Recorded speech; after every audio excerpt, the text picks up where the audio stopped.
Welcome to Infinity and Beyond, a podcast that takes a look back at the works of Pixar animation before moving onward to their newest films. Today, we're breaking out of Sunnyside Daycare. It's time for Toy Story 3. Indeed it is. All right, who the gosh darn heck are we? I'm Daniel Hudson. I'm Jarron Gravely. And I'm Nora Jones. And it literally took me to the last video that Jarron says, who the gosh darn heck are we every time. And I really like it. Actually, maybe right now, but I like it. Cool.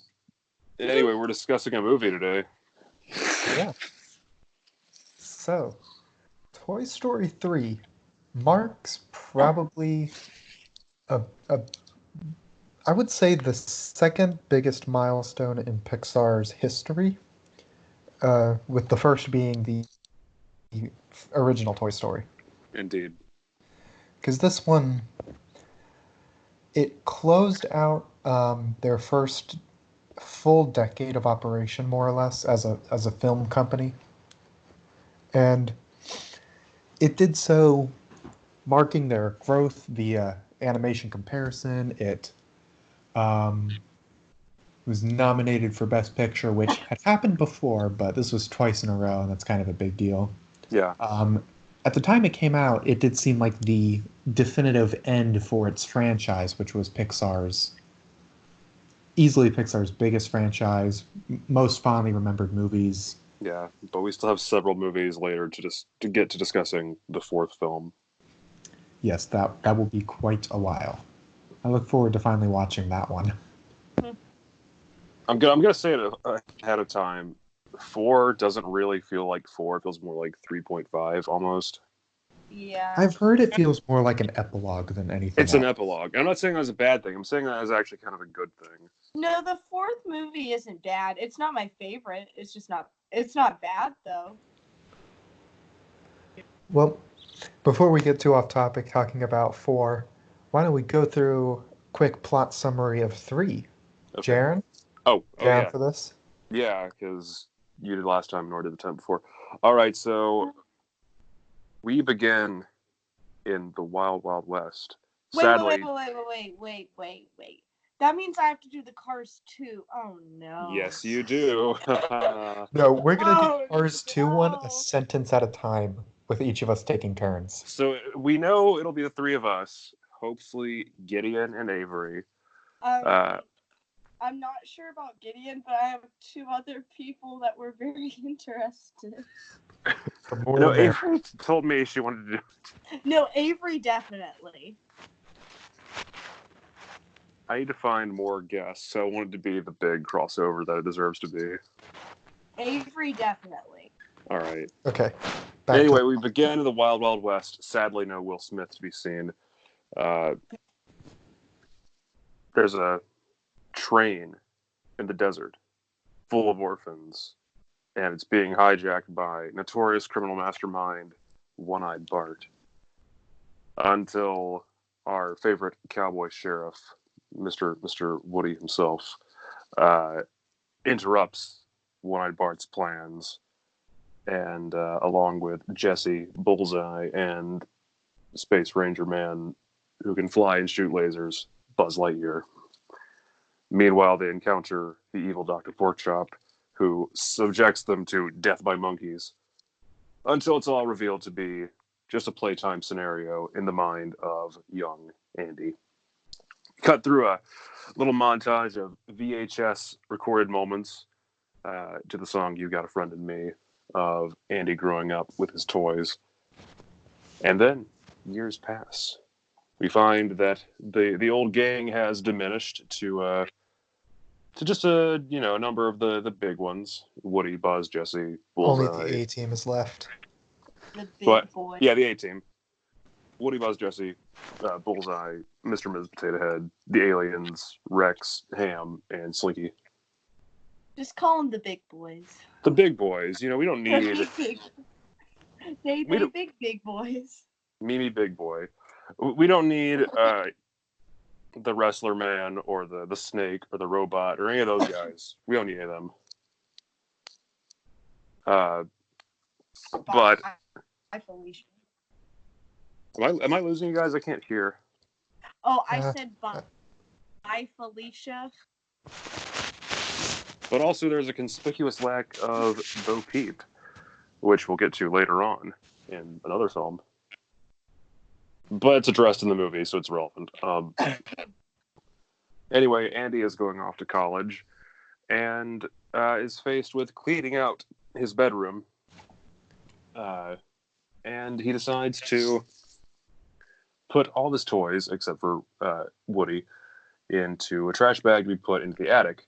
But after a mix-up, Andy's mom assumes they're trash. I know what you're talking about, kid. We'll get to that later.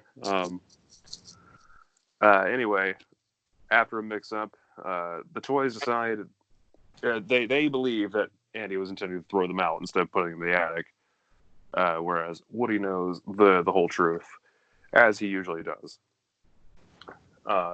They decide to control their own destiny and go to Sunnyside Daycare. And when they get there, it seems like heaven for toys. It looks fantastic.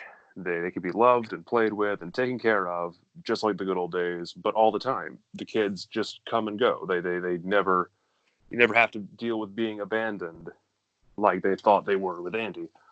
And the daycare is led by a good old timey southern talking pink teddy bear named Lotso Huggin' Bear, who smells of strawberries. He seems like a very nice bear. He walks with a cane, and he seems very warm and fatherly. And they also encounter Ken, the counterpart to Barbie, who used to belong to Andy's sister, who also got donated. And yeah, they think it's wonderful, but Woody's like, "Nah, we got to get back to Andy," and they're like, "No, screw you, man. You're too dedicated. You know, you thought that, you know, you were gonna go, and we're all a bunch of trash." And so Woody separates, and on the way, trying to get back to Andy's house, he's picked up by a kid named Bonnie and taken back to her house, and meets all of her toys, including my friend including a Totoro. Totoro. Yeah, very little cameo. But meanwhile, back at Sunnyside, things aren't what they seem. Turns out that the strawberry-smelling pink bear is actually a tyrannical leader, and is in charge of a pyramid that he and the other big toys are on top, and the others are on the bottom, and are beaten up and just played with very raucously by the younger children. And so Buzz tries to go talk to Lotso and be like, "Hey, get us out of here. Get us up to the nice room with the nice kids." And Lotso's like, "No, you work for me now." And, you know, like reprograms him back to Factory 1, where he believes he's a space ranger again. But now he works for Commander Lotso, locking his friends up at night and being a tyrannical jerk. And so, meanwhile, back at Bonnie's house, Woody hears of Lotso Huggin' Bear from Chuckles the Clown, who used to be a friend of Lotso's, and he hears the horror stories of what goes down in Sunnyside, and is dedicated to go save his friends and break them out. So he finds his way back, and all the while they have to stage a prison break. They reprogram Buzz back to Spanish mode, which is probably better than bad guy Space Ranger mode. He's a lot more fun to deal with and fun to be around, and Spanish. So they attempt to break out because they can see through Mrs. Potato Head's missing eye that Andy is still looking for the toys and that he hopes to find them again. And so the race is on to escape from Sunnyside, maybe facing certain doom and peril along the way. And maybe a new life on the other side. All right. That wasn't a full synopsis. I was going to say, Jarron, that's not how the film ends. Well, do you want me to recap the rest? Yes, I do. I mean, I watched it, but I mean... Anyway, eventually they find their way out and get into a bit of a skirmish with Lotso and his gang. Yeah, but And that escape montage is the best part of the movie. yeah, we'll get to that in a minute. Okay. And so, Big Baby, who's a big baby doll, who's kind of creepy, who used to belong to Lotso's former owner, who believed she abandoned him. The Big Baby stages a coup and throws Lotso down at the dumpster, not Yeah. unlike Darth Vader throwing the Emperor down the shaft Wait, what? in Return of the Jedi. There's a Star Wars reference in every Toy Story movie. Oh, okay. And so Lotso drags Woody down into the dumpster, and the other toys try to bring him back, and they get sucked in as well. And they end up at the dump, where a television falls on Buzz Lightyear. And when I saw it for the first time, I really thought they were going to kill Buzz Lightyear off. Oh, And I was like, no, they can't do that. But no, he's back to normal. I guess that's just what happens. Anyway, they're running for their lives on the conveyor belt, and they face the final furnace. They accept their fate, all holding hands, waiting for their doom. Until suddenly, the claw The claw. saves them. And they find their way back to Andy's house, where they put themselves back in the box, and Woody is safe to go to college with Andy. Until Woody realizes, hey, we all need to be together because we're a family. It's about family. You got a friend in me. Indeed. We'll sing that later. You got. And so Woody leaves a note with the hopes that Andy assumes from his mother to drop the toys off at Bonnie's house. Oh, yeah. Sorry. Andy introduces each toy to Bonnie one by one, explaining who they are and what they can do. Until there's one toy left in the box, one that Andy did not put in there. It's our old pal, the sheriff. And he hesitates for a moment. It's his favorite. Probably the last thing he has is his father. Until he remembers to pass him on. And so a new life begins for the toys at Bonnie's house, and Andy rides off into the sunset. So long, partner. Oh, And that is Toy Story 3. that was beautiful. That was beautiful. Did you know this is my favorite Pixar movie? I'm getting that. You only talk about it all the time. When have I talked about it all the time? Well, Every time Pixar comes up in our conversations. Okay, fair. when I said Doug was my favorite character, then I learned that Woody and or Buzz Lightyear is your favorite character, and I told you you're wrong. Your favorite character is Woody, obviously, duh. Well, he's the best one. He's the main character. Yeah, he's better than Buzz. I'm sorry, don't at me. It's just true. Tom You don't Hanks have is a- Twitter. Twitter's Well- gonna cancel you. Hashtag Nora Jones's over party. You're gonna get K-pop fan cams thrown at you. Hey. Oh, also, apology to all listeners. I'm kind of sick, and so the hacking in the background is me. My bad. Oh, I'm kind of still sick as well. I'm actually gonna open my drink real quick. No, me. I'm just gonna say it. Don't at me. Toy Story 3 is the best one out of the Toy Stories. Well, duh. I mean, I feel like that's just a fact. Like, there's not even a fight. Like, you can try and fight me, but your opinion's trash and you're wrong. 1 and 2 are great. This is even better. I think Wow. they get better with each movie. Well, the fourth wasn't bad. It's probably my least favorite. But I'm talking about the trilogy. Well, Yeah. I guess my opinion is trash because Your opinion Uh-oh. is trash. Toy Story 2 is better.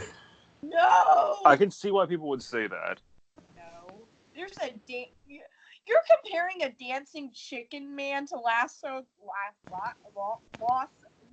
the Strawberry Bear. Can't say his name right now, apparently. I mean, I'm comparing the Prospector a lot, so. Okay. Okay, they are thematically similar villains. That was his mistake because twist villain. I I hope people understand what I'm referencing when I say that. I'm sure they do. Twist villain. That was When I just say- like a literary definition. No, every time I say that was his mistake, we discussed a twist villain. Oh, I thought you were talking about the creator of Toy Story making 2 twist villains. Have you seen Big Hero 6? Yes, but no. That's a line that the twist villain says that's been made into a meme by YouTuber Sheffrilus Productions. I don't know how you say his name. He's great. Check him out. One of my favorite YouTubers. You should watch his content. I've only seen it like once, and it was a while ago, but it was good. I need to watch it again. If we did like a designated Disney podcast, I would love to talk about Big Hero 6 because that's gosh. literally. If we did a designated Disney podcast, we'd never get to Big Hero 6 because we'd be No, I stuck mean of all like the way to Snow White. It would have to be I- like the last 10 years. I would lose my mind if we did a Disney podcast. Like, I'd be all over that. Like, okay, y'all, I love Pixar, but Disney's... It's Pixar over Disney for me. Really? Yeah. It's I mean, they're... it's Studio Ghibli over everything. Mm. It's pretty close, but I don't know. It depends on the movie sometimes. I go Yeah. back and... But just the whole Disney of it.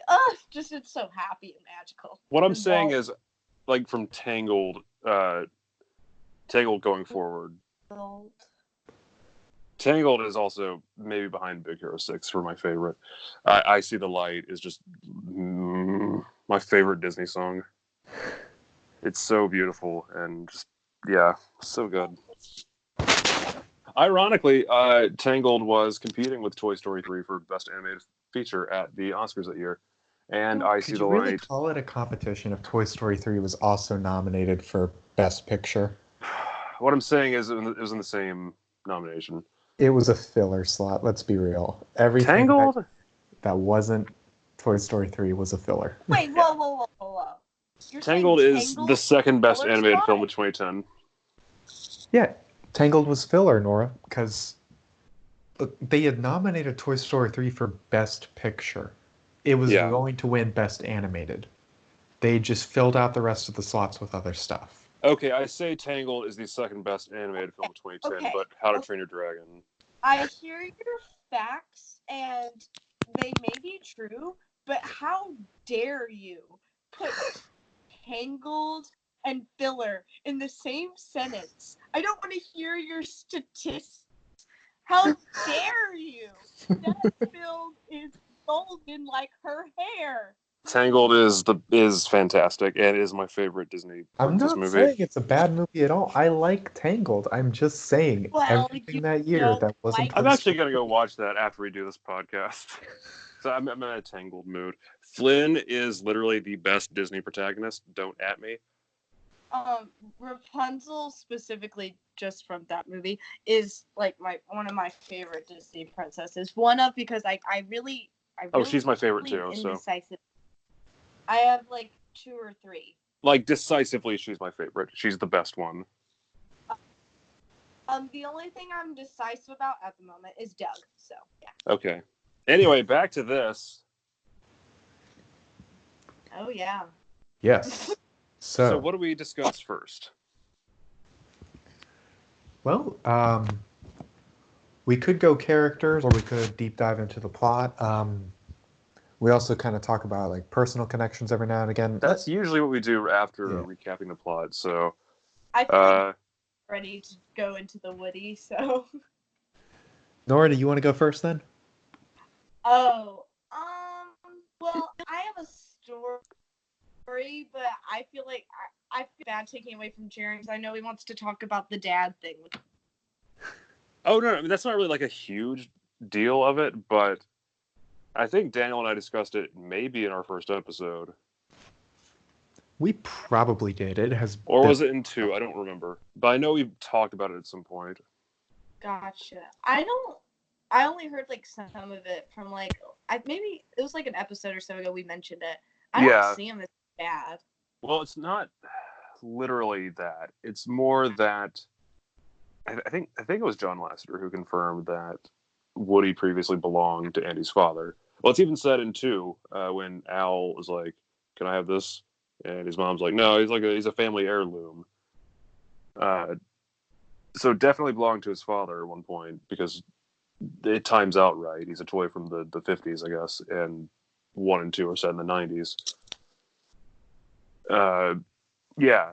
So no one knows whether Andy's father died or if he left.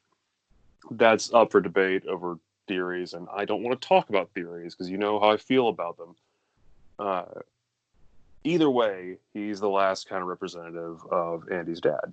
Okay, well that makes sense. Yeah, that's all I really have to say about that. Yeah, that's really sweet and sad.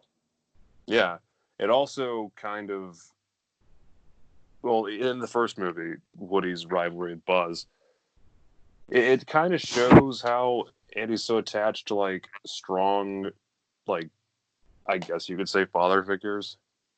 Oh, that little baby. Kinda. I mean, he's also a kid, and they are toys designed to be cool. True, Yeah. cowboy, spaceman. Wait, how could Woody be a passed down toy? Wasn't he unwrapped from a box? It's Yeah. been a while in the first, but like, how? I have my dad's old Star Wars figures that I'm going to pass on to my kids someday. Yeah, but like, wouldn't you have taken them out and played with them and not have saved like the exact box and packaging? John Lasseter, you have an error. He has a few errors.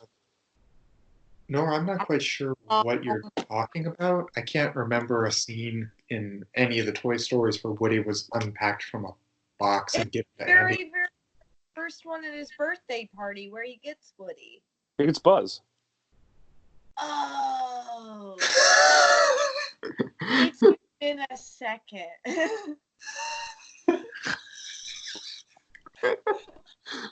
Nora! We should have had you on the podcast from the start. Remember that Noah being on this show came from, no, I got to go home and record a podcast. Can I be on it? Oops. Oh my gosh. Y'all, I am slow sometimes. We just have to bear with me. I'm trying. That was bad. Speaking of Bear, the villain of this movie is Strawberry Smelling Teddy Bear Man. Speaking of Bear, I have a dog named Bear. You do have a dog named Bear. When you said speaking of Bear, I thought you were talking about my dog, and I was like, I don't know where he is, but you can speak of him. Oh, I'd love to speak with him. Yeah, give him a call or let him talk. Yeah, he'll come around.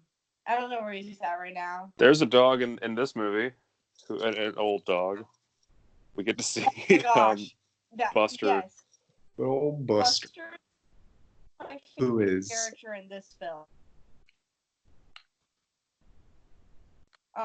Yeah, Buster is my favorite character in this film. Well, that is a take.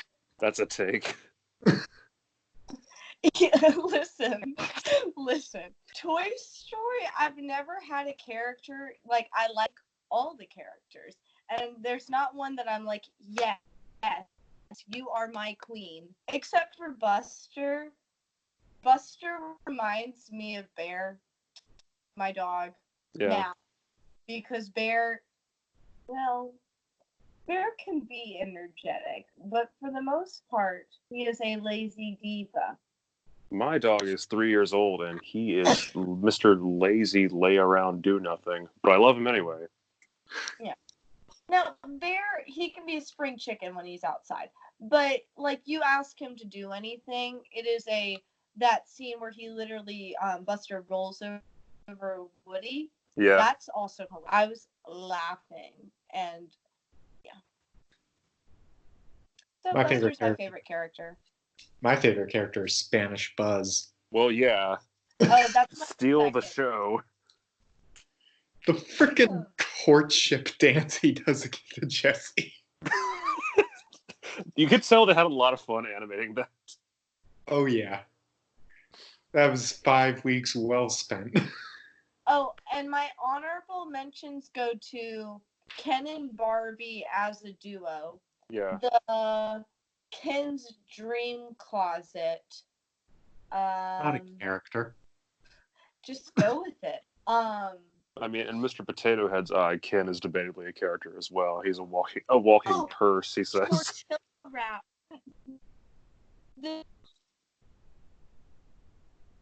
I think Nora's internet connection just gave out. Oh no. We can give her a second to see if she realizes what happens and gets back on. Yeah, let me send a text.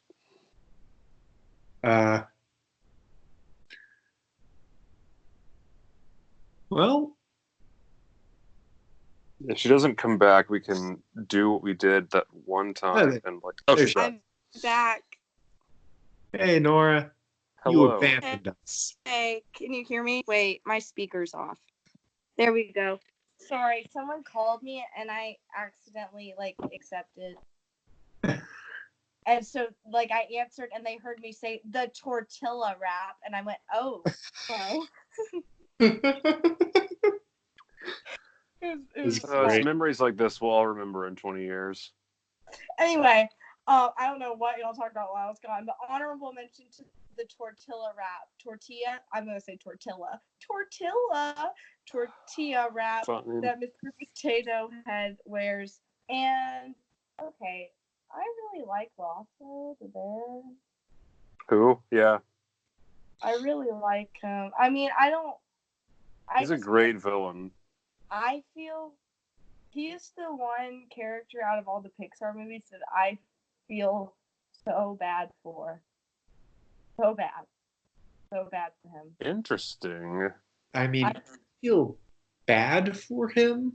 But then immediately he turns his sorrow into manipulation on other people. And you lose bad for that.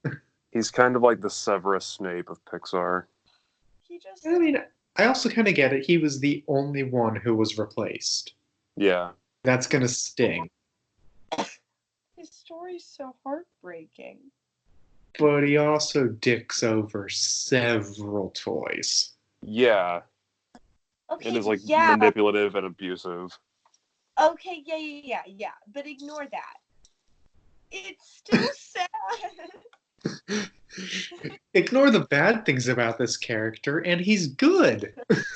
I've heard discussion that Lotso is basically the bad end version of Woody. Oh yeah, I've heard that before. I feel like that's a good read. Version. How? Because Woody was never quite in the same position as Lotso. No, but he's in the start of it. Yeah. Just the feeling of being abandoned, and because Woody's so obsessed as Lotso is, Lotso. Someone help me pronounce this bear's name. Lotso. Thank you. I don't know why I can't say it tonight. Anyway, but because Woody's so obsessed and so is Lotso, and it's it could be his tipping point, but I mean obviously it's not. It's Woody, but I mean in the first one they were thinking about having Woody as a villain. Yeah, in the early. Yeah. We discussed that during our first episode. It doesn't really get to that point because Woody was never abandoned. He was going to go to college. No, I'm talking about from the first movie. It never gets to that point, but I think the idea is that it could. I mean, he did try to push Buzz behind the desk and then pushes him out the window. I don't think he would just because of his friends, but it could. But would it? That is a Joey tier pun. Hey Joey, if you're listening, we want you on the show sometime. You hit come for Cars 2. Nora. What? You hit the bullseye on that one. Wow.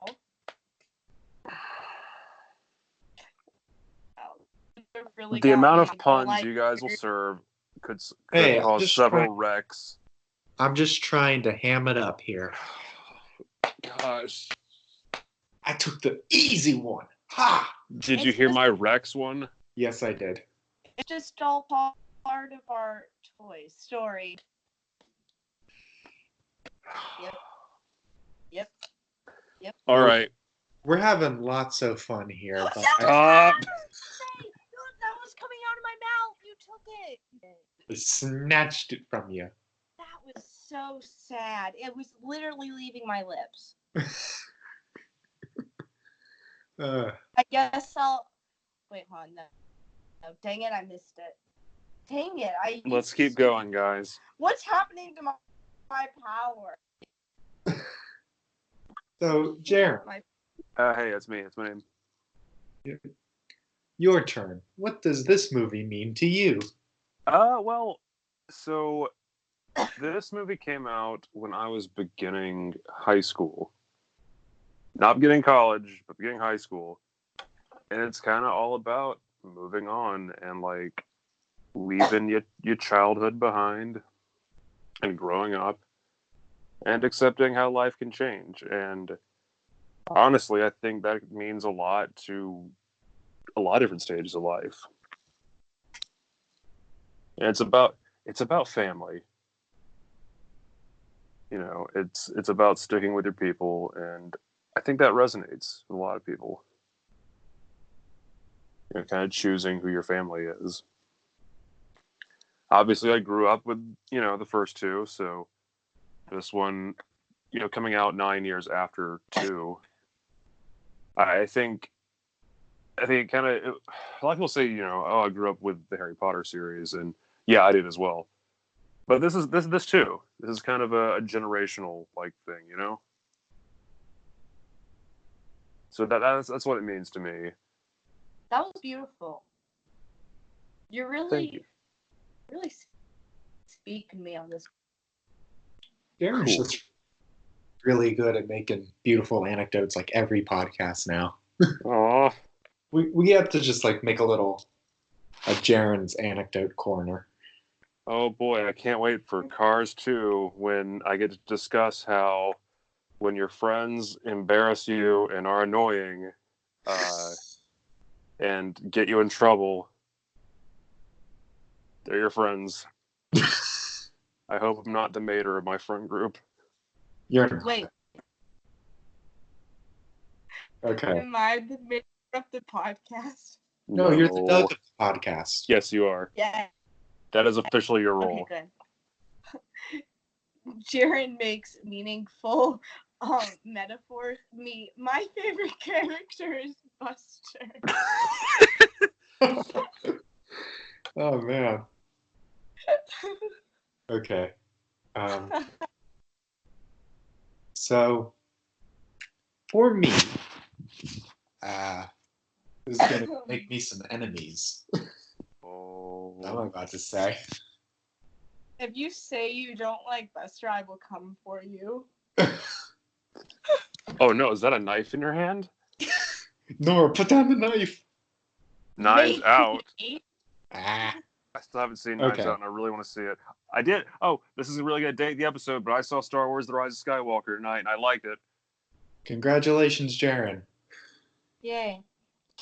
Daniel, would you like your stab sunny side up? Ah! Sunny side. You haven't even heard my thing though. Let's see what all the buzz is about. That was good.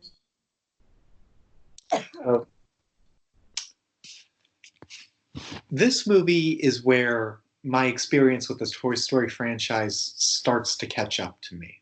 Okay. And Nora, I don't know if you went back ever and watched the first episode. It's not that good. Don't reveal that I haven't done that. Our number one fan, ladies and gentlemen. I'm so sorry. Well, Hey, she's not a number one fan anymore. She's our number 3 host. Yeah, but I can still be the number one fan of myself. Like, love yourself, kids, you know? Thanks. You were telling me that earlier. Yep. Love you, Sal. Anyway, so Nora, for me, I did not grow up with Toy Story. I did not end up watching. Literally the opposite of me. So Yeah, I I didn't didn't watch the original Toy Story until I was 11 years old, I want to say. And I watched Toy Story 2 like the very next year. And then the year after that, it was Toy Story 3 came out. that's an interesting progression, I'll say. Yeah, so rather than like having my entire childhood to spend with these characters and really develop like a strong connection to them, I had about 2 years before the big heartbreaking finale. Huh. And I'm kind of afraid that because of that, it's never going to land for me the way it lands for nearly everyone else. So that's interesting. Before we started doing this podcast, I didn't know that. So when I would discuss, the themes of this movie, I guess I always just kind of figured you were in the same boat as me. I mean, I understand the themes and all. Like, oh no, I'm saying like the growing up aspect and loving these characters. Daniel, Jarron just called you out. No, I didn't. I didn't to. Oh, wow. Kidding. Yeah. Okay, so what I mean with the whole, it doesn't resonate as strongly. I want to stress, I still really like this movie. Like, this is a good movie, guys. We're gonna evolve back into episode 1 where all we could say was good movie. I don't know. I've got a lot to say about it, like breaking it down. Fair enough, but like I mean, Toy Story, but it's Prison Break is just a winning concept from the get-go. It really is, because it allows for very inventive, creative set pieces, which I love. Like Mr. Potato Head becoming the tortilla wrap. And Mr. Cucumber Head. Tortilla. Yeah, like, that's just such a creative use of them being toys. Yeah. You really get from the franchise if we had stopped at 2. And there's a lot of good stuff like that. Like, the scene with them in the landfill when they're all about to die and they kind of wordlessly accept their fate and take each other's hands. Like, that's dark. Gut punches. Powerful. It's dark. But the actual ending doesn't resonate with me. Okay. How dare you? See, from my perspective, it's like the kids who grew up with these movies passing it on to the next generation. Let me explain my perspective. Oh, here we go. Okay. Is this the story? Well, this can lead up to that.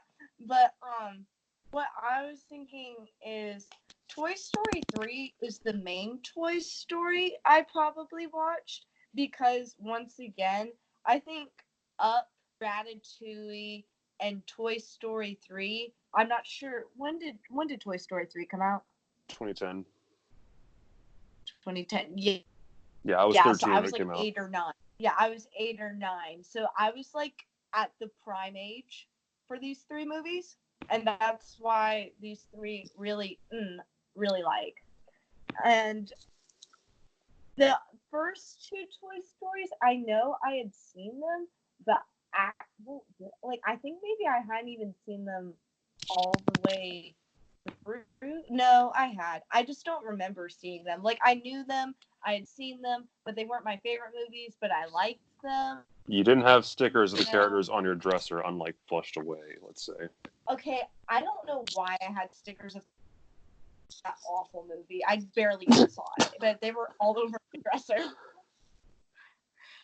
Who knows why? But that's the deep podcast lore. I like Toy Stories 1 and 2, but like the first one is my least, maybe 4 is my least favorite because it's the one I probably remember the least. Yeah. And the third I loved so much, and it was so sad for me without the lead up, but that's probably because of my story. Give us the story. When somebody loved me. Okay, chickadees. So, little Nora, she lived in this town that I can't say because we will have to edit it out, and moved to a town in Alabama briefly for a year in second grade, and then proceeded to move back to this town that I cannot name because it will be edited out following that year in third grade. So it was like a year and a half. But anyway, during the move back here to where we are now, we were getting boxes together, and while we were getting my house all done, we were staying with my grandparents, and it was kind of hectic getting things back from one house to another, etc. Okay, so we were, chaotic grabbing. We used trash bags for moving.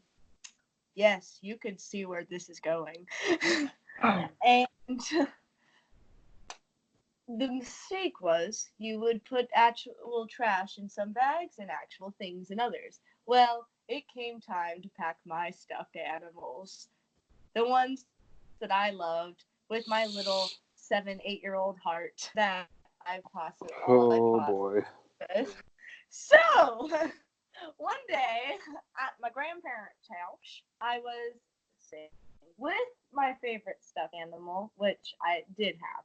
I had him, my Woody. And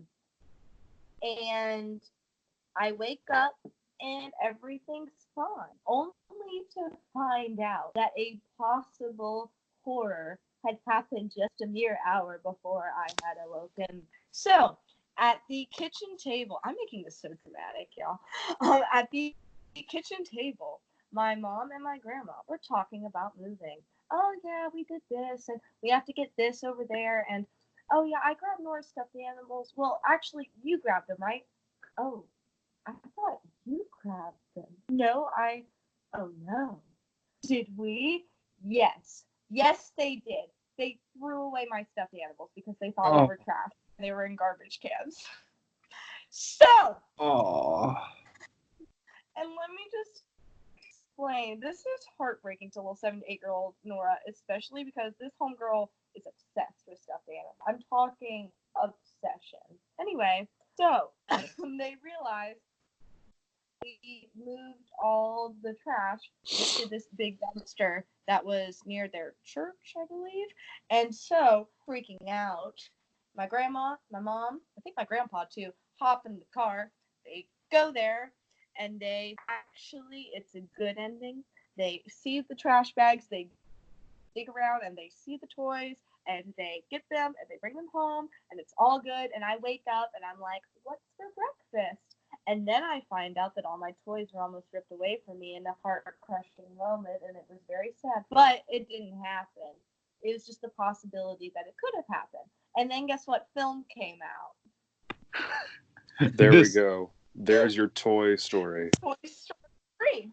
So, oh, and I forgot to tell y'all this too. Well, I don't think it was amongst those stuffed animals, a doll that I had named Big Baby. Oh. That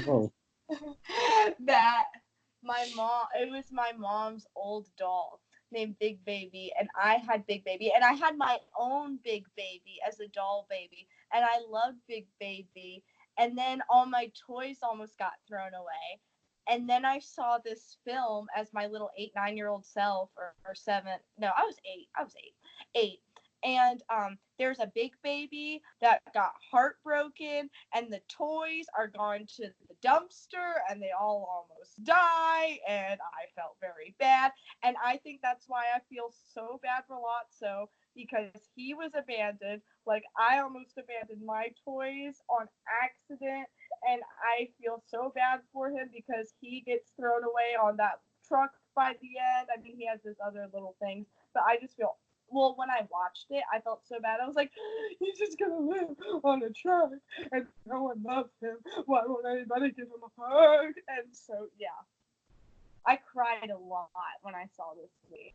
Like, I remember not watching it afterwards because it made me so sad, but it was so good. So yeah. That is one heck of a story. Yeah. Thank Whew. you. My goodness. Well, that was my experience with Toy Story 3. No, I remember seeing it the day it came out. I feel like I bought it on DVD and watched it, but no, I saw it in theaters. That is a lie. I saw it in theaters. No, I didn't. I don't know what I did. I just saw it when it came out. Who knows? I saw it in theaters too. I can't remember seeing any of these movies in theaters, but I know I did, and I get confused. I feel like if I saw a movie in the theater, I remember seeing it in the theater. Me too. That's why I'm confused. Well, I don't know. I suddenly remember now that I saw the oh gosh. No, I didn't see that. I was confusing that with the Hunger Games. What was that series that like tried to be the Hunger Games but it failed? Oh, Divergent. Yeah, I did not see that in the theater. I had like a fake like Mandela. I was going to see that, but instead I saw The Muppets Most Wanted, which is pretty good because I love those Muppets. Yeah, I was going to see Divergent, but for some reason it had the Mandela effect. I think I saw like the Hunger Games Catching Fire a couple months before that. That is neither here nor there. That doesn't matter. Well, I can't. Anyway, Stan the Muppets. Okay. I feel like I didn't see these in theater, but I know I owned the DVDs of like I know I owned Ratatouille, Up, Incredibles, or at least my grandma did because I watched it on repeat. You owned Wall-E, or at least half of it. Oh yeah, I did. Oh dear. You had a smattering of Wall-E. Oh no, that was not my film. I was not a fan of that one. I like it now though. Still not my favorite, but I appreciate it. Don't at me. Hey, don't worry. I'm taking all the heat from this episode for saying what I said about Toy Story 3's ending. Yeah, you can I don't know. At least you're not Doug Walker. Oh, good lord. I told you about this the other day, that I had a segment plan called Doug Walker is wrong about this movie. No. As he is most movies. Who's Doug Walker? He is nostalgia critic. We made fun of him a few weeks ago. You were like, I feel like he'd have to be important if I've ever heard of him, but I haven't heard of him. Oh, yeah, see? You destroyed that man.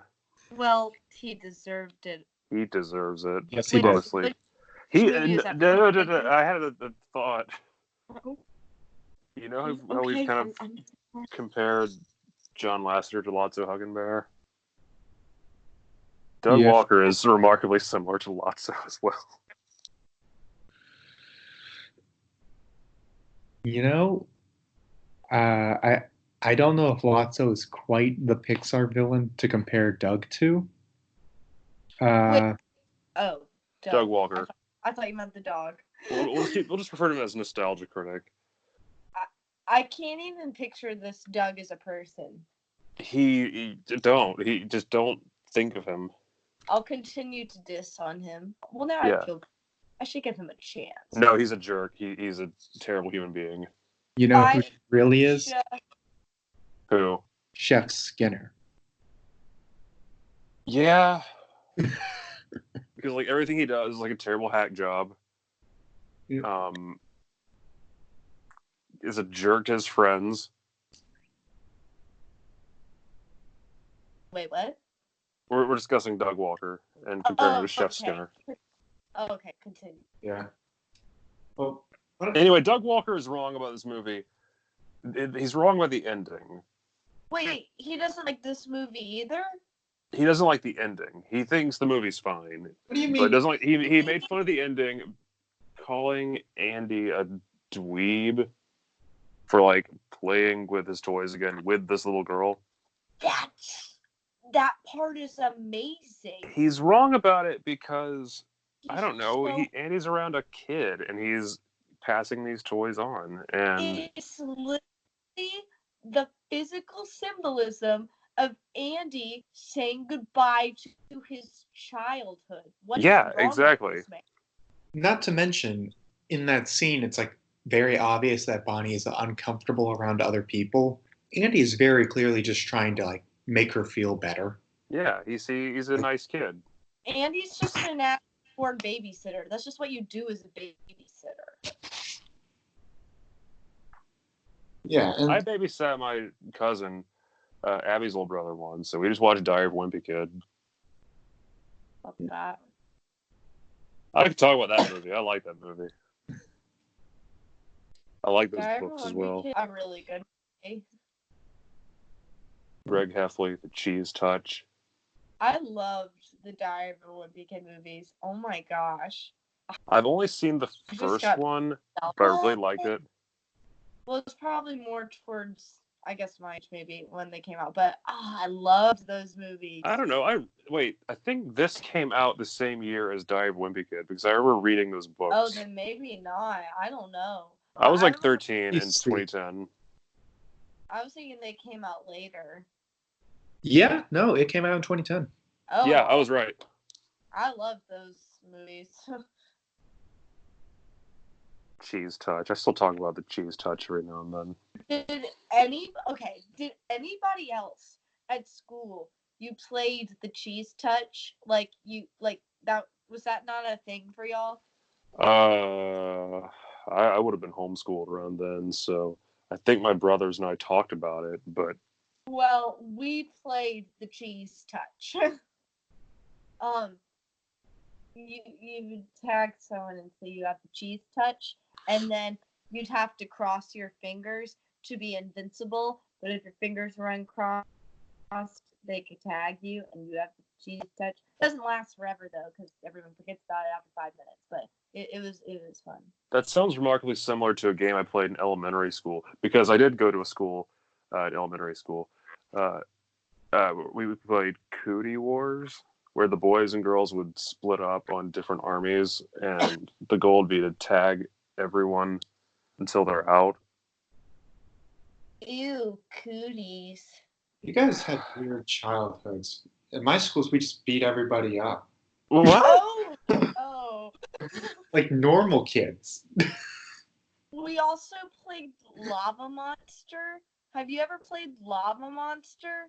No, but my brothers and I would play The Floor is Lava, and sometimes I may or may No, not don't still you do dare that. compare Lava Monster to The Floor is Lava. Lava Monster is a beautiful game. We're way off topic. Wait, no, we're discussing if we have childhood, time- so Thematically. I will tell you how you play Lava Monster. And anyone that's listening to this, please spread it throughout the country, because when I moved to Alabama, I taught those kids to play Lava Monster. You best believe they want to play it every day. Because it's a So what great you're game. saying is we're gonna spread it from the city in which we live in. City name redacted. Because I know it's capable of doing it. I invested that. Tell me how to play Lava Monster then. Okay, I will. Yeah, Do it. Can I tell them? Okay. Okay. So it starts, and it's the last person on the playground is Lava Monster. You have to be on a playground. Don't be weird. You have to be on a playground. Okay. The last person on the playground is Lava Monster. Okay. So if you're the Lava Monster, when you get on the playground, you have to have your eyes shut. Now, if you're on the ground, you can have your eyes open. The thing is, all the players on the playground cannot touch the ground. It's against the rules, okay? So the Lava Monster is going to have their eyes shut, and everyone is like climbing all around the playground. And the Lava Monster is going to reach around the playground, and like they listen to people and they try to tag them. And if you get tagged, then you're the Lava Monster and you have to go on the ground. Now, there's different ways you can play it. You can play it colors, where if you touch a color, there was like black on the bottom of our playground. So, like, if you're off the black, then you're in the Lava Monster, you can open your eyes. But I didn't like that way, and we never really played it that way. But if you got bored, you could. And also, you could walk on the ground as long as you don't get caught. But don't start off that way, because you got to be advanced to do that, kids. And it's a great game, and I want you to know I played it if I went outside and I said, let's play Lava Monster, my class would do it. We did it until 8th grade when then they said, y'all probably need to stop going outside during class because we were going into high school. But yeah. So clearly, Okay. It's a great. should have been playing Lava Monster. Man, there's like competitive rules to this. There's like the meta for this. It's a great game. Nora doesn't know what I'm talking about because she doesn't know what video games are. No, wait, I know, just not the mainstream ones. Oh, are you one of those indie game chicks then? No, I am a Nancy. It's up to you as Nancy Drew, her interactive geek, and a Professor Layton DS nerd. Nancy Drew for Super Smash Bros. Do it, Nintendo. Sakurai, you're a coward otherwise. Although I have heard Also, legitimate arguments that Professor Layton should be in Smash, and I would actually be all for it. You know Professor Layton? Yeah, I know Professor Layton. Ah! I know what video games are. Wait, can you do the Snoopy thing? I was thinking about it the other day. I was like, Nora can do that. Do the what? The Snoopy thing. The what? The Snoopy Snoopy? thing. Yeah. There we go. That's it.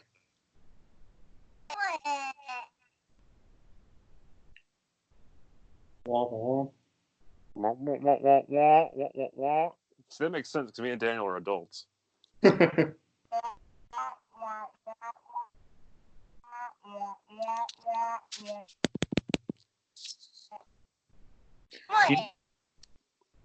Bringing it back, this movie does kind of use some of those old cartoon tricks with adults. Like it often has like Bonnie's parents with their heads cut in the frame. That's what they did with the first two, sort of. I think it was just more prevalent here, maybe because at this Well, point, the first one they couldn't, properly do humans. So yeah, I think it's much more of a stylistic choice than a technical limitation this time around, because this whole movie is just Pixar flexing. it really is, and even 9 years later, it still looks really, really good. Yeah, Except I didn't think the first scene looked as good as the rest of the movie. it still looks substantially better than like anything in Toy Story 2. That's true. I think maybe it's just because the animation sort of caught me off guard because it's different. I don't know. I love the beginning scene and the storyline of it. It's just, I feel like the background especially, but that's how it's supposed to be, so I can't really complain. It's just Like more desert of a setting. nitpicky thing. Yeah, but I like the desert setting. I feel very mixed about it just because there's something about it, the way that the desert setting contrast against the animation of the characters didn't quite mesh for me, but that was me like hardcore criticizing analytical mode. The animation. Yeah, it was. But So anyway, this movie and yes, the movie is gorgeous. Toy Story 2, like, probably work the best as like comparisons in all of Pixar's films because they hit so many of the same beats. Like you can compare the opening imagination sequences or sequence of Woody breaking back into the daycare versus Buzz in the game breaking into the Chicken Man's apartment. Yeah. Well, the way I see it is it's a natural progression of the themes of the second one. It's how a sequel should be. So, on that note, I think the most natural progression is that it kind of just. So, Toy Story 2 is a lot about the fear of being abandoned and deciding to stay with Andy until he grows up. And in this one, Andy just kind of grew up. Yeah, here we are. It's the day. Woody even has a line like, guys, we knew this day was coming. It's like it was always in the back of their minds that it would happen, and here they are. That's kind of how life is. Yeah, I just think this Toy Story 2 had a much stronger arc for Woody. Yeah, you're right. because there he grapples with the idea of being immortal versus living in the moment, and he chooses to live in the moment with Andy to be there for him. And in this one, there's kind of that same temptation, more for the rest of the group than anyone else, and he needs to learn not so much to let Andy go, because he was already accepting that at the beginning. It's just a case of he needs to be able to move on to another kid. Yeah, and we can discuss that more in depth when we get to 4, because there are a lot there. Yeah. In that regard, in that kind of arc. You know who was like the second biggest character arc, like more so than Woody in some ways? Who? Andy. If you watch him, like if you really watch him in some way, just the way that he goes, oh no, the toys are stupid. But as soon as he thinks the toys are thrown away, he realizes that's a big part of his childhood. And when he holds on to Woody at the end, I know he's not in the film the whole time, but you can really see him grow throughout it. Just Hey, you know what that's called? It's called being an embarrassing teenage boy. yeah, they did really good at it. Oh, this stuff is lame and junk. No, I actually really care about it. I'm just trying to look cool. And he literally like waves goodbye to his childhood at the end. Yeah. Oh yeah. That's literally waving bye to his childhood and that one line. Thanks, guys. Yep. That's really powerful. It's good. It's really good. I don't want to do that meme again of, it's good. Yeah, it's good. But it really is. It's so simple that... to the original Toy Story. Yeah, in our first episode, we were just like, yeah, that's good. It's good, yeah. I like it. Yeah, I like it too. I need to listen to this episode. It's really not a good episode, honestly. I don't really say anything interesting. I was listening to it the other day, and I was like, oh, for a movie you've seen 1 billion times, you don't have anything to say about it, do you? We were younger then. We didn't have a Nora. As in like 7 or 8 weeks ago. I think I talk too much. I'll listen back to like some of the ones with us, and I'm really just stop. No, Nora, and yeah, goes on entire. Who cares if you talk too much, because you have like really good arguments. Thank you. What a peach. Okay. Peaches are one of my favorites, so it's an honor. So, there's one character in this film I know you really want to talk about, Jarron. Buzz, Spanish Buzz. Ken. Oh, Ken, yes. Are we going to talk about Ken? I really like Ken. I can't believe we got an hour in and we have barely talked about Ken. He's voiced by Michael Keaton, the best Batman. The only Batman. What? Okay. I'm a big Batfleck proponent, but you know. Daniel, they're gonna come for you on that one. Yes, they are. He is the best Batman, though. You know what? Let me dig this hole a little further. Christopher Nolan is only an okay director. What? It's a decent movie, but it's not even in the top 3 for 2008. I feel tensions rising. I'll say this. As much as I love The Dark Knight, Batman Begins is better. Batman Begins is also good. I mean, the whole trilogy is great. Even The Dark Knight Rises is good, even if people say even if I think it's kind of boring at times. I still haven't seen that one because I know what Christopher Nolan's weaker films look like, and I'm just like, ugh. Oh, yeah, I'm going to bury myself even deeper. Interstellar, bad. Oh, hey, Daniel. Daniel, if I take this thing off, will it hurt? It would be incredibly painful. You're a big guy. For you. reach our subscribers. Yeah, Because- so Nora, have you we seen the can't Dark Knight trilogy? Batman. Oh, absolutely not. I have no idea what's going on. I just know people make triggered whenever controversial Batman. I mean, the I heard Spider-Man maybe debate's it's- even worse between Tobey Maguire fans and Tom Holland fans, but at least we can all agree that Into the Spider-Verse is the Oh, I best like Spider-Man both of them. movie. yes. That Oh, there he is. I'm so tired of it. I'm so tired of having to reference it every episode. It's like the clip of Bart Simpson. Say the line, Bart.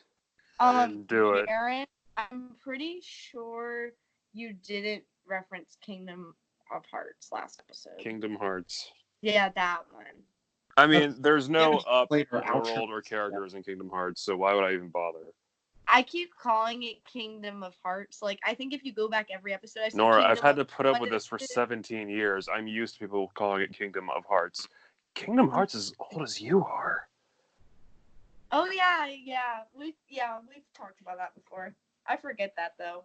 I remember vividly the first time I played it when I was 6 years old, so I'm old.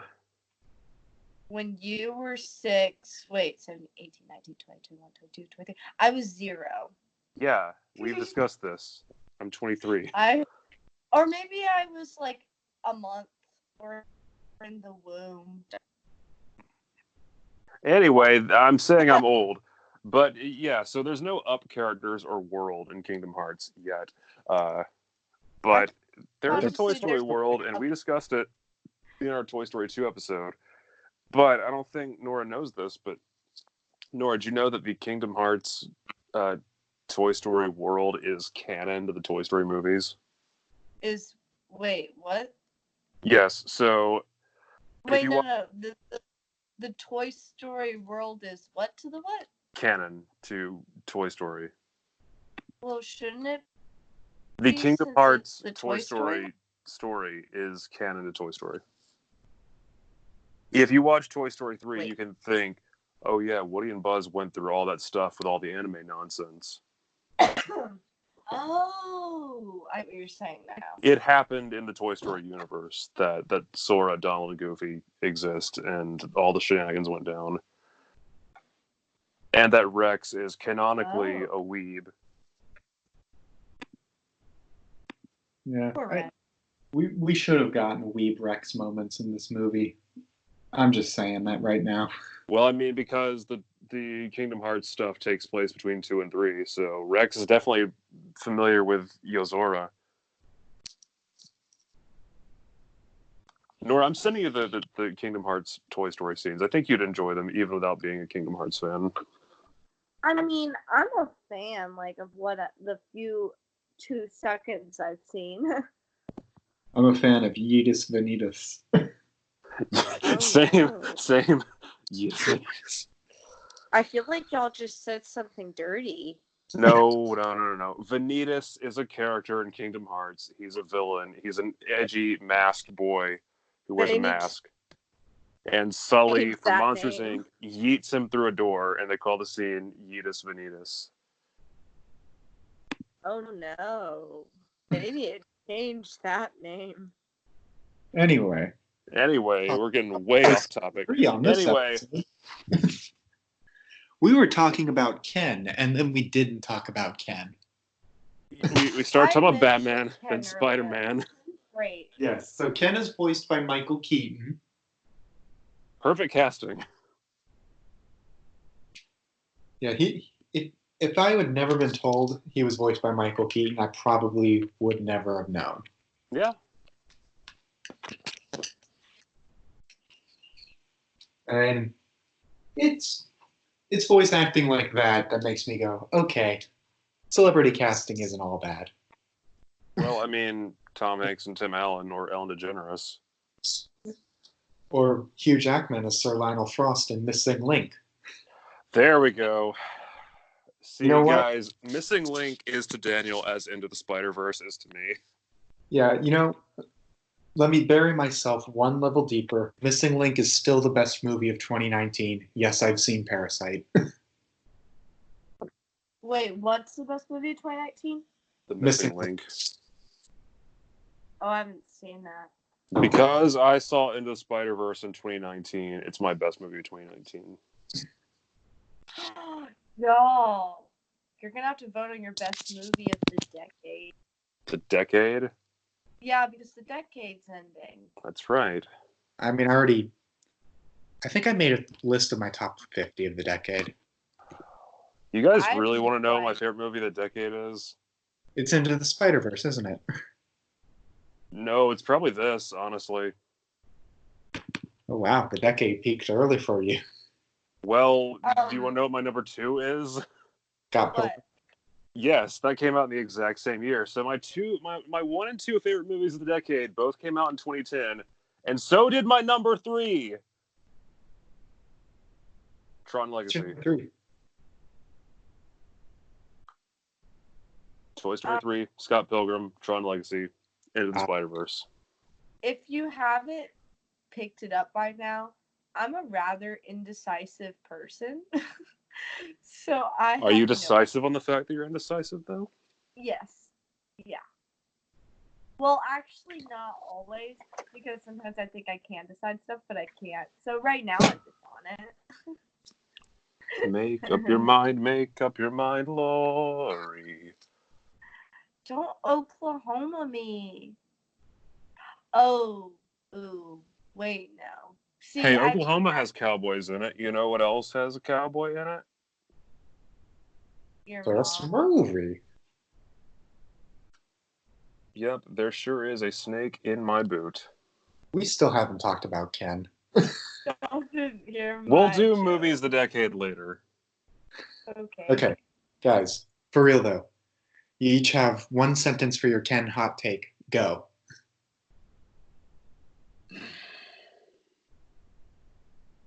I need a Ken spinoff. Ooh, good. Okay, Nora? So much to say in one sentence. Hold on. You go first, Daniel. Ken has the best arc in this movie.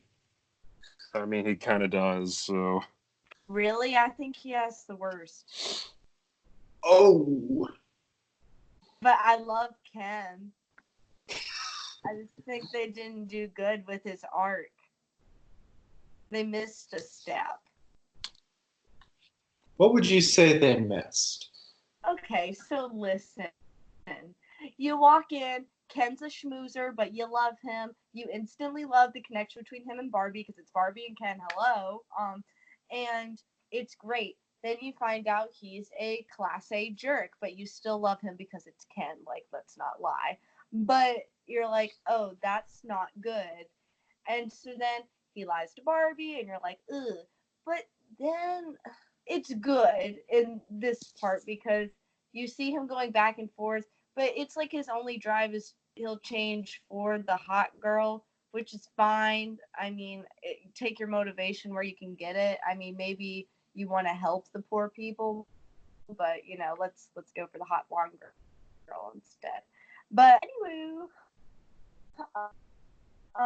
continues to be bad even though he loves Barbie. But I get that with the character progression thing. The thing that's missing for me is really the ending scene over the trash can.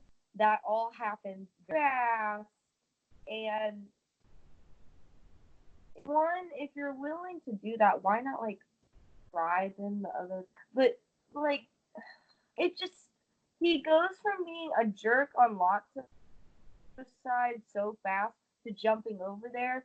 I feel like there should be more rebellion leading up to it. That's what his torture scene was about. I know that's what the scene is for. The scene is for him changing sides. That's his big moment. But you need evidence leading up to it other than he likes the hot girl. But don't get me wrong. I love Ken and the fashion and the house and the glitter suit and the schmoozing. He is one of the top characters. Just Pixar, you done me dirty in that one scene. That's my hot take. That is a scalding take. Yeah, I don't think there's really a problem with it. I mean, I love the movie, and I also love Ken, so it's obviously, once again, my indecisiveness, not so big of a problem that but it's me nitpicking again, because I do love, he's fabulous, truly fabulous. I wish you could see, I like it when you can see him, but you have to, that's simple.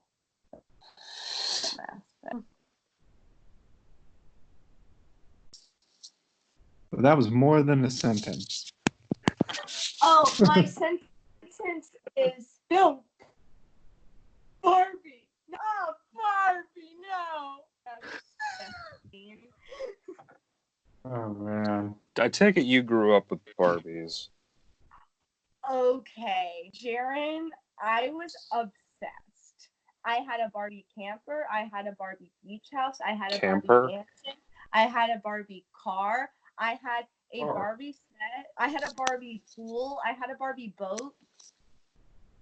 I had a Barbie dream closet. Like, actually, it wasn't a dream closet. It was a vending machine made to be a miniature Barbie dream closet. Yes. Whoa. It rotated purses. Okay. I mean, I played with Star Wars figures a lot when I was a kid. So My Barbies had a sitcom reality show going on between them. It was like a living soap opera. I wish my Star Wars guys had that. Come to think of it, I might dig them out of my grandparents' house and like play a sitcom with them now. I actually, you know what? We just need Kathleen Kennedy to make that the next Disney Plus project. Yeah. Yeah. Make it stop motion with action figures. You know what? Ahmed Best in it. Because why not? I actually remembered while watching this movie how much I love my Barbies, and that I like accidentally put them with the yard sale, and so I don't have them anymore. No, I took all my toys from my grandparents' house. I wouldn't do anything with them. It's just in the middle of the movie you're getting rid of stuff, and like, so I saved like the toys like I played with a lot, but it's okay. It just made me sad. I was like, oh yeah, I still have a few of them, I think. I mean, once again, I'm not gonna do anything with them, but so they didn't. So I know. So, you might have kids someday. Depression. I know. That's why I should have saved them. I realized that I didn't, and like I actually gave them, and I was really sad because I'd want to get out and show them to my kids. I mean, I got my dad's old Star Wars guys, so. I felt like Andy in that moment, like 2 days ago. I was like, I can't play my favorite toys, and now I'll never be able to show them to my kids. And that's how I felt. Movie makes me sad. I hope I have kids someday. I mean, I hope I get married someday. I hope I have a girlfriend someday. And now we go into existential crisis corner with Jarron. I was gonna say that progression went really Jarron, fast. I mean, didn't this movie teach you all you need to do is learn Spanish and you can get any girl? Yes, finally. Now we're gonna discuss the best character in this entire movie. Spanish Buzz. We've not even talked about regular Buzz at all. Well, I mean, he doesn't really do much here. I mean, he starts off in Woody's corner, but then when he does believe that he got thrown away, he's like, nah, we're going to daycare. Yeah. And then he decides to get everybody out of the caterpillar room, and he does so in a cool boy style. Well, yeah, because he's awesome. Yep. And so he almost buys into lots of crap, but once he realizes his friends can't come, he immediately shuts that down.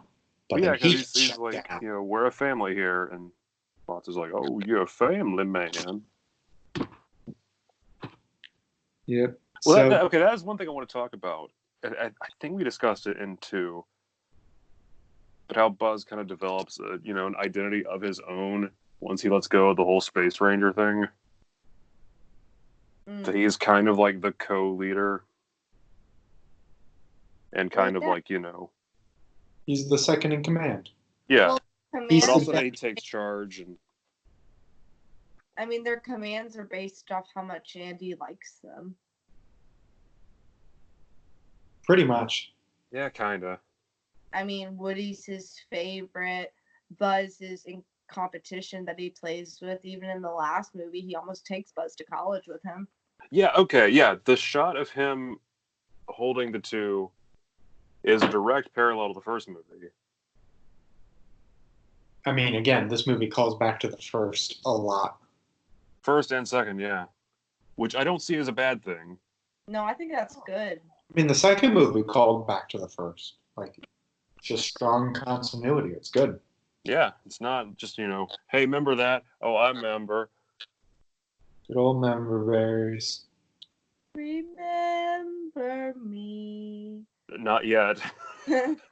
Actually, I've got a no. lot to say about that movie. You don't Hey, like it? No. Quite the contrary. I love that movie. Dare I say, it might be my,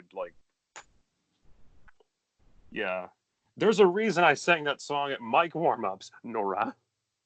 I'm so sorry, Jarron. I did not hear that rendition of Remember Me. On the last day of the show, I sang the Spanish version. Jarron, you should know I'm always late to mic warm-ups no matter where it is or what show. I don't know why or how. It's just a thing. All right, guys. We're getting on the Anyway. wrong Rich film. Spanish. Oh. Yeah. Oh, Nora, I don't know if you know, but Lee Unkrich, the guy who directed Toy Story 3, also directed Coco. Ah. And as we pointed out, the villains may or may not be based on his old boss. Oh, no. Well, Lotso and the villain in Coco are very different. I mean, they're not, like, they're both a twist, but, like, one's an old Southern I like one and I don't like the other. I love I love to hate Ernesto de la Cruz. I mean, But do you love to hate Lotso? Kind of. He kind of got what he I feel deserved. so bad for Lotso. He betrayed them and left them to die. No, but like, but. Nora, you're not going to win was this fight. bad.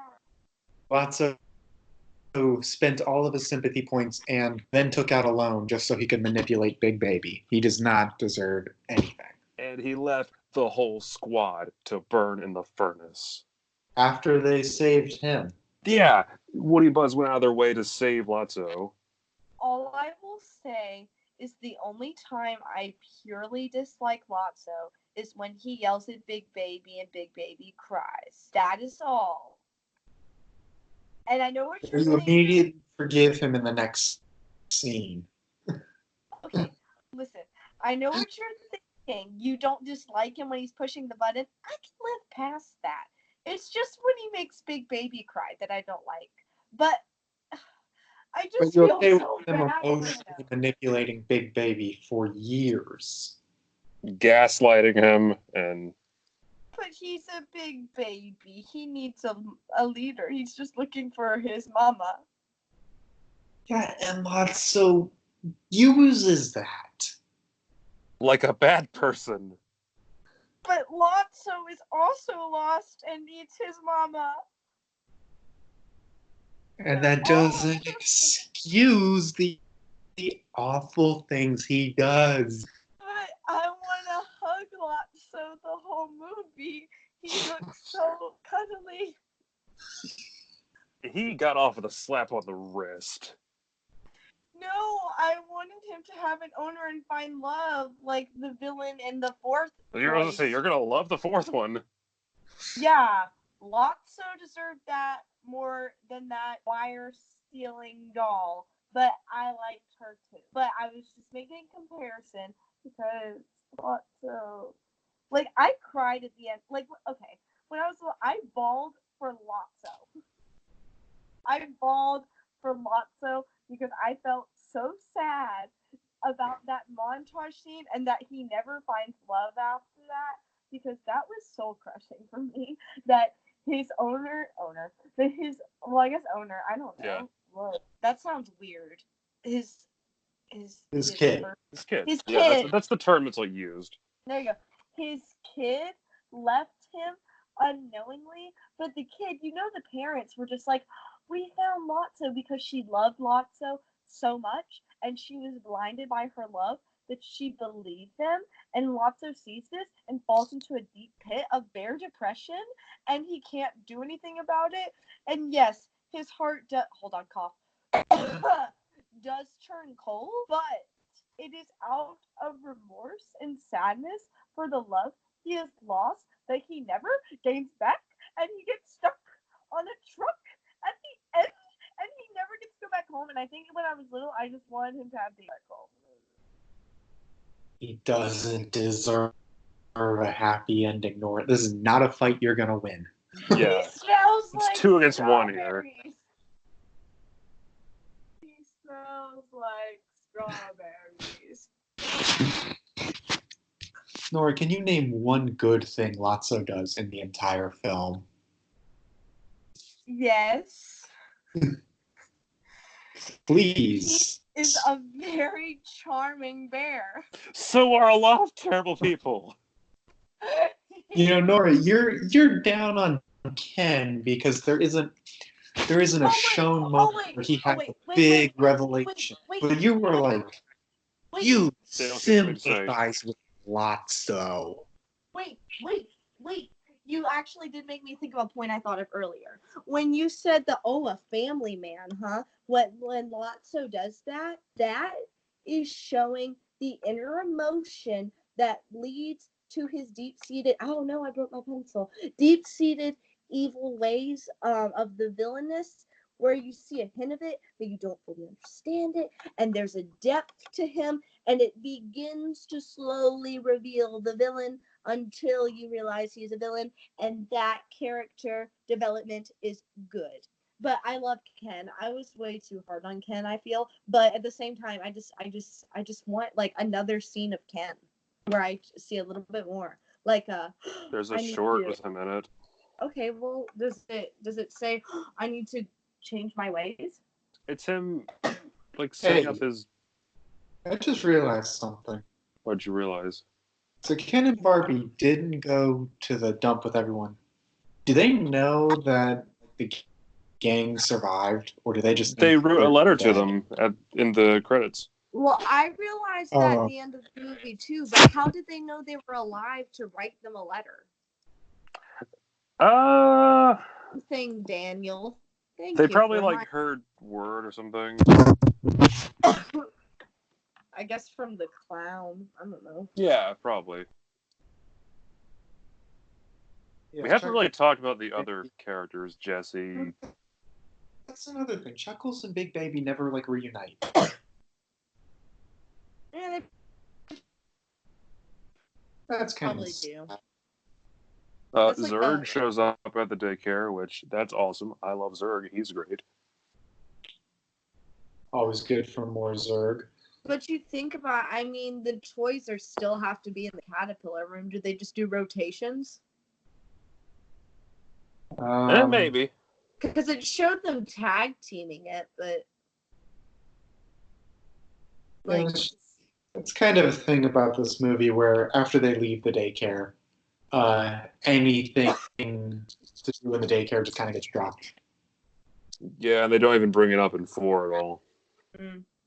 Oh. Anyway, we didn't really talk about Spanish Buzz. Oh, sorry. Yeah. Go. We got off on the tangent. Go, Jarron. Go. He's cool. He's funny. I love that in Spanish-speaking versions of it, they just play up his accent more to be various different Spanish-speaking accents. There's a video on YouTube of it. I recommend you look at it. So in Spain, Spanish is spoken with more of a lisp almost, and so they play that up a bit in Mexico, but in the Spanish version, they play up him being more Mexican, I think. I don't know, I thought that was neat. And I like how there's a dance to a Spanish version of You Got a Friend in Me, like a flamenco version. I like that too. That's good. And Spanish Buzz, he's a charming guy. He's a cool guy. And that dance he does is the funniest thing I've seen in my life. It is so good. And when how he's switching back, and Ham's like, "Oh, that part of the manual's in Spanish." Ham also gets a really good line when he's like, "I got dibs on the convertible." When Harvey gets thrown in the box. Ham always has like the best lines. Yeah, I love characters who like are kind of what's the way to put it? Punchline deliverers. They're kind of dry and kind of insensitive. And he's like, I got dibs on the convertible. Yeah, the real world equivalent to that is like watching somebody get kicked out of their home and then calling dibs on their stuff. Yep. I don't like people like that in real life, but in movies, they sure are funny. Ham gets passed because he's a real pig. He's a literal pig. Oh yeah. Forgot about that. All the characters get a little moment to shine, which is neat. I love that the T-Rex is the cowardly one. I know that's like the joke, but I just like it. He likes anime as well. He's a total weak. Big fan of can Yozora. we talk about Trixie? Yes, voiced by Kristen Shaw. Yo, okay. I love her. I love Kristen so much. She voices one of my favorite animated characters. Well, a lot of my favorite I know who that characters. is. That's Mabel, literally my favorite Mabel. TV show of all time. I love Gravity Falls so much. Stanford Pines Ford is my favorite character in all of Gravity Falls. Although I kind of personally relate to Dipper in a lot of ways. Oh my gosh, you're a Dipper. Wow. I have the journal. I have the hat. I love that show. It is my favorite. Why is Daniel windy? Huh? Daniel, you're kind of windy. How? I don't know. I feel like he could play Windy well. I don't know if in real life, but like if we were doing a remake of Gravity Falls, like I'd cast Daniel as Windy. You want to know something bad? What? Flannel pajama bottoms on right now, so nice. Total windy over here. Wait, what? I have my flannel pajama bottoms on, so I'm total windy. He's I ready. wish I could be Seuss though. Wait, what? I wish I could be Seuss. I don't know, you might be Seuss. Am I Seuss? Or is No, you're Waddles. I'm Waddles. But you're the Waddles who's voiced by Neil deGrasse Tyson. I love that one. That's perfect. Oh my goodness. Because my best friend and I have a very... Nora, you met her at Les Mis. Yeah, my best friend and delightful. I have a very... She is delightful. We have a very Dipper and Mabel relationship. Oh. I love that we're doing like these alternate castings for each other. Like Daniel is Windy. I am Waddles, and I'm either Ford or Dipper. I don't know. You're Dipper. Yeah. Like if we were actually doing this, you'd be Dipper. I'm a huge nerd and really embarrassing to be And around. then who would be Stanford? Guys, who would our story 3 characters be? I don't know. I'm probably not anybody cool. Probably like Rex or someone. Wait, to play or like to be? I've said that if there's like a Toy Story musical, it'd be really fun to play Buzz, particularly like in like Space Ranger mode. Wait, are we doing Toy Story 1, 2, or 3? This movie. Oh, 3. Okay, well then you'd want to play Ken. That's the most fun part to play. And Jarron, you would play Ham. Okay. I feel like I'd probably end up as Buttercup instead. Oh, he's Yeah. great. Also voiced by Jeff Garlin, who voiced the captain in Wall-E. Who's our John Ratzenberger character? Oh, wait, no, it's Ham. It's Ham, yeah. Nobody Yeah. else. I've gotten so used to him just being like random characters. I'm like, oh yeah, no, he's Ham. Well, Oh yeah. Is there? Well, I feel like there's more to talk about here. I'm trying Yeah, there is. to think because We've discussed the themes. we've discussed how Toy Story 2 is better. You have. No. We've discussed Nora's very toxic parasocial relationship with Watson.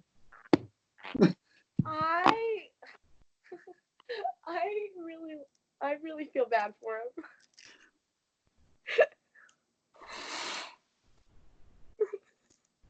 That poor bear. Poor everybody else that he tormented. Yup. Let's talk about Bonnie. We have not really mentioned That's Bonnie. true. She's kind of important. Very energetic child. She gets on my nerves in the fourth movie. Uh, Just because. Well, we're talking about the third movie. For one glaring Sorry. I reason. haven't seen movie 4. I think Jarron and I have the same reason. Yeah, it's a pretty big reason. Yeah. But, like, I don't know. I guess because I just saw the Toy Story 4 movie, that gets in my way of Bonnie now. Because I'm like, ugh, like, oh, so you like Woody now? Well, what about in a year? She doesn't really keep her promise. She really doesn't. Like, and it made me mad because I was watching the end, and he's like, do you hear how loyal and freaking amazing this toy is and how it's changed my life? Will you take care of him? Yeah, sure thing. Loses him in a trailer park. First off, Bonnie's a kid, and this random stranger was like saying a bunch of things, but all she saw was her cowboy doll. Okay, Daniel, once again, I know you're right, and you're saying these facts, but... I really can't wait till I have to make it like a really heartfelt anecdote about Cars 2. I'm trying to figure out like what that in would be. You've got a week. Daniel, you were 150% right, but my heart is saying no. Well, I can't argue that. Hearts are all around us, trying to connect. What your Mm. heart feels is what it's telling you. It's telling me that Bonnie's really good in Toy Story 3, and she's good in Toy Story 4 because she's adorable. It's just her decisions get on my nerves. Her later taste in toys gets in my nerves. I mean, she still likes all the others. How dare you turn away Tom Hanks? Who do you think you Yeah, are? I know. Hey, you know it's a really great movie starring Tom Hanks? Toy Story 3. All of them, but especially That Thing You Do. It's a great movie. It is in my top 5 movies of all time. I really love it. And I think everyone should check it out. They're going to say like Forrest Gump or Big or... No, those are great. But That Thing You Do is like a love letter to like 1960s rock and roll. I've never seen it. Ugh, so good. Watch it. It's great. Tom Hanks wrote, directed, produced, and was in it. Well, It was like his passion project. It's so good. I need to go watch that. I love Tom Hanks. I really think he should make another movie. That's a great example of his directing and writing. Well, But anyway. maybe he'll make Bonnie, Toy Toy Story 3. So yeah, I really like the scene where Bonnie's playing with all her toys, and they're like, "Yeah, we're doing improv." One of my favorite characters, Prickle Pants, He's good. voiced by Timothy Dalton, James Bond. He's great. I guess maybe just the theater guy in me is like I get that. I get, I'm trying to stay in character. I love that the personalities, you can see the contrast between each kid's room, because when you look at Andy's room, well, not look, but at what they did, it was always adventure. Everything in there is based around the sheriff cowboy scenario. Like, we're all a posse. We are part of this community. And it is like that with Bonnie's room, but in a different way. It's more of a theatrical dumb. And it's more, they're not still those sheriff characters. They think of it as improv acts and acting methods. Yeah, you're right. I think it's funny. Well, in Andy's scenarios, like, And I think Woody and Buzz and Jesse are the heroes. And, like, mm-hmm. Potato Heads are the bad guys, and Ham's a bad guy. But I like your point about the improv, because she, like, gives them all different roles. Mm-hmm. I think that's neat. Because I also think if you had that same scenario, then there'd be another Woody in that room, and that would be too much of a conflict. Yeah, I mean, automatically the cowboy, the cowgirl, and the spaceman are like, your good guys, your heroes. Yeah, because But it has been proven that Woody doesn't do well with other Woody figures. Yeah. He's gotten better.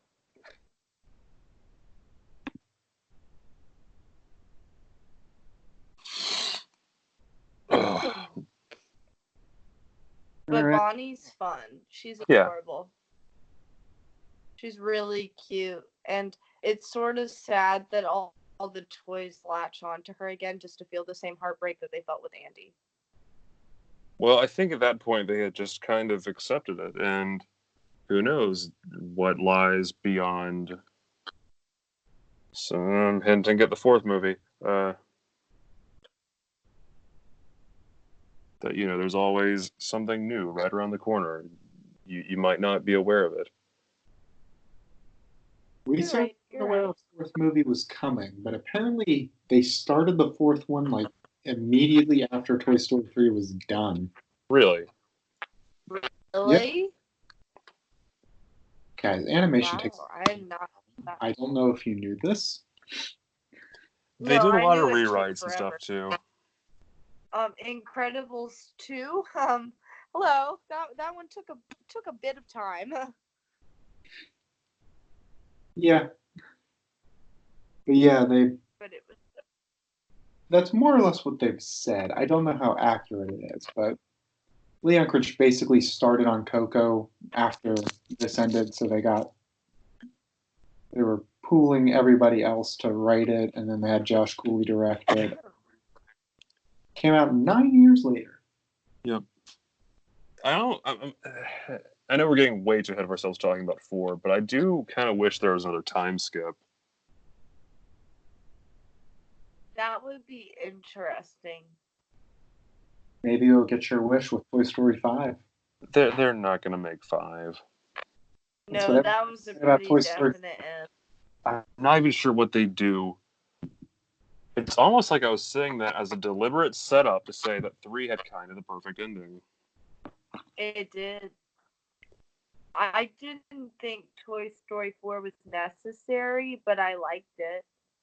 It's like a little side story almost. It really is. I mean, it was good, but I do think 3 was the perfect ending. I agree. 3 was the logical place for this franchise to end because Andy was always the big deal, and now Andy and they moved on. Yeah. Yeah. And that's like. But in a way, Andy still is tied into Toy Story 4 because Woody still has those issues. But we're getting ahead of ourselves. Way ahead of ourselves. Yeah. Several weeks ahead of ourselves. Some of us haven't seen it. You haven't seen it? I've seen a crappy cropped YouTube version of it. You haven't. Oh, Jarron. They I haven't put it on shouldn't have Disney said Plus yet. I've said. Jarron, I shouldn't have said things that I've said. Jarron, it's a good movie. I mean, oh, he loves Toy Story. Daniel, he's gonna be upset. No, I've seen it. You have seen it? Yeah, what I'm saying is I didn't see like a full screen version of it. Then who Daniel hasn't seen hasn't it? Daniel hasn't seen it. Oh, Daniel. Oh, Jarron, Daniel's gonna be upset.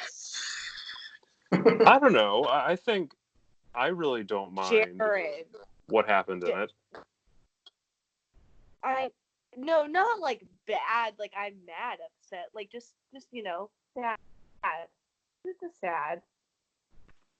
It's not like they're all gonna get burned in the incinerator sad, but I mean Tom Hanks bawled his eyes out while reading it. I'm gonna say it. The ending of 4 wasn't that emotional. What? You know how Well, I mean, I didn't bawl like I did. I feel like guess 3's ending had not. more of a punch. 4, I mean, it definitely is. You're right. I guess it's just, I mean, I don't, like, I cried a lot in 3, but I was a lot younger. But the 4, I just think it's sort of sad because it's like a definite end, but it's a happy sad. It's not like 3, they're all gonna get burned in the fire. So it doesn't get the ending you want, but still like happy sad. You'll see, Daniel. You'll see. I will see it in several weeks. Yes. Oh wait, we didn't talk about something really important. What was it? The claw. We did. I just wanted to say that. All right. I think we can end it here. Our I'm tired. Longer than Toy Story 3. I think that's the first time it's happened that we've surpassed the movie we were talking about. I don't know. Our call has lasted longer than us recording it. We had like 15 minutes of discussion before. Yeah, I'm looking at the recording time right now. Oh, okay. Well,